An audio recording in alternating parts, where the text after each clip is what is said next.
Daniel, eu quero começar esse nosso episódio falando sobre a Sérvia.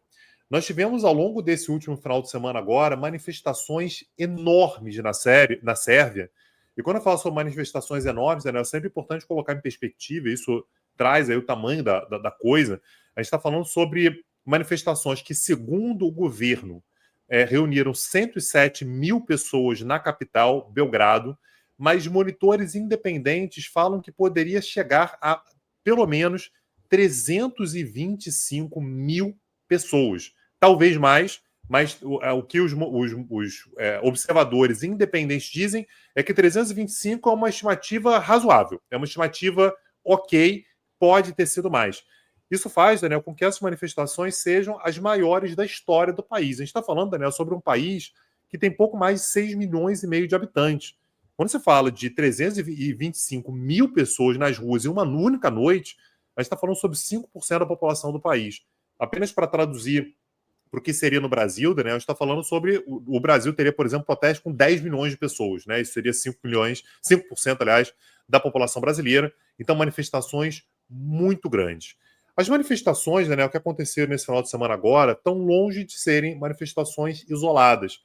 Elas vêm numa sequência que se estende desde novembro de 2024, porque naquele momento, no dia 1º de novembro de 2024, nós tivemos a queda do teto de uma estação de trem na segunda maior cidade da Sérvia, a cidade de Nova Sad, e que matou 15 pessoas.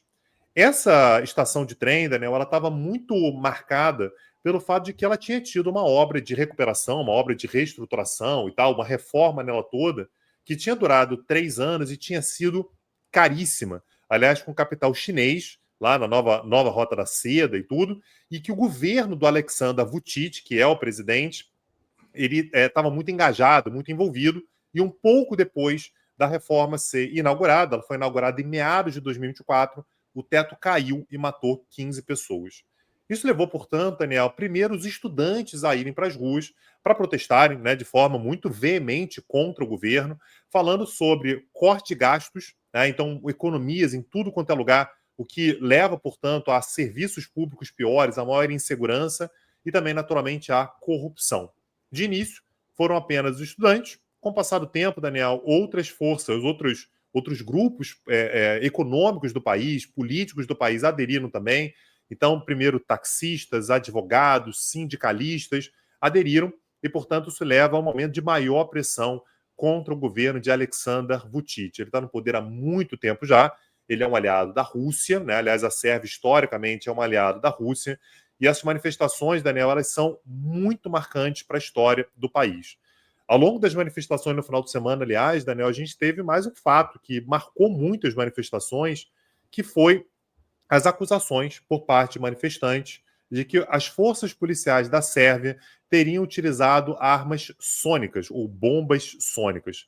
Essas bombas sônicas, Daniel, elas são assim, algo que viola direitos humanos, né? As pessoas estão ali protestando, e esses canhões sônicos, eles emitem sons agudos que chegam a 160 decibéis, um som muito agudo e que geram fortes dores de cabeça, desorientação e pânico.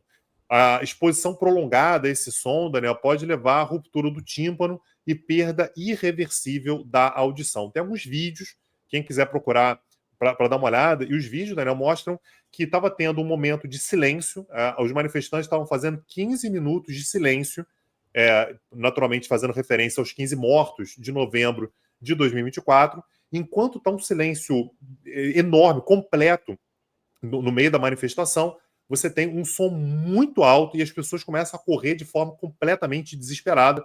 Não está claro ainda o número de feridos, não sabe se ainda se teve alguém que teve algum ferimento mais grave, mas o presidente Aleksandar Vučić, ele veio a público para negar de forma veemente que isso tenha acontecido, disse que vai abrir, Daniel, e aí a gente fica muito seguro, né, Daniel? Ele disse que vai abrir uma investigação independente que será dura para descobrir o que aconteceu, mas vai investigar também quem espalhou essa mentira, Daniel, porque é uma mentira deslavada, então pode ser punido. Se alguém tiver feito, vai que o governo descobre, né, Daniel, que alguma força policial utilizou uma arma proibida aí contra a população. Estou dizendo que é proibida porque a polícia sérvia não tem autorização para utilizar esse tipo de armamento. Mas vai investigar também, Daniel, quem possa ter eventualmente espalhado essa mentira deslavada de que as armas sônicas teriam sido utilizadas contra a população.